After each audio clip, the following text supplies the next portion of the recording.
In today's video, I'm going to teach you how to change DPI in BlueStacks 5.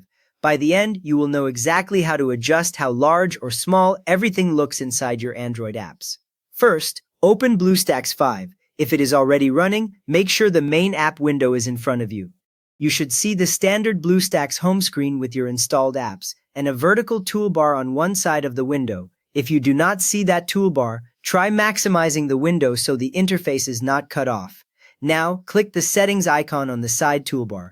It looks like a small gear on that vertical strip. Once you click it, a settings window opens in the middle, and you will see a list of categories on the left side, such as display and audio.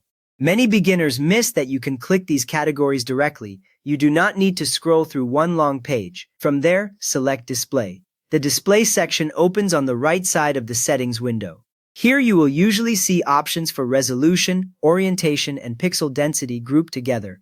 This area controls how BlueStacks draws everything on screen, which affects both clarity and how much content fits in the window. Next, find pixel density. It is usually in the middle of the display options, labeled clearly with its name and several radio buttons or choices below it. Pixel density in BlueStacks is similar to DPI on a phone. It tells apps how dense the virtual screen should feel, without changing the actual resolution of your monitor. Once you have located pixel density, choose one of the available options. You will see 160 dpi for low, 240 dpi for medium, 320 dpi for high, and custom DPI. Click the circle next to the one you want. The highlight will move to your choice so you can visually confirm which option is active before you continue.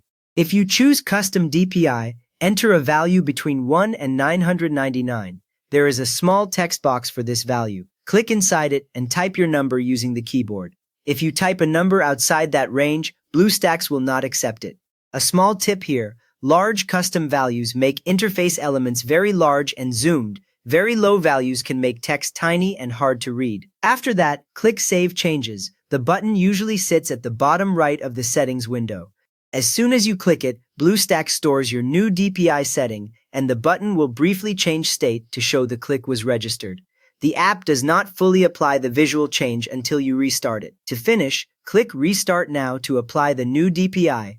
BlueStacks will close its window and then reopen itself with the updated pixel density. Once it comes back, your apps will appear with the new sizing, either fitting more on screen or showing larger elements depending on the value you picked.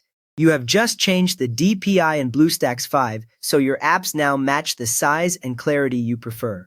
If this helped you dial in BlueStacks to your setup, a quick thumbs up really helps others find it, and feel free to subscribe if you want more short setup guides like this.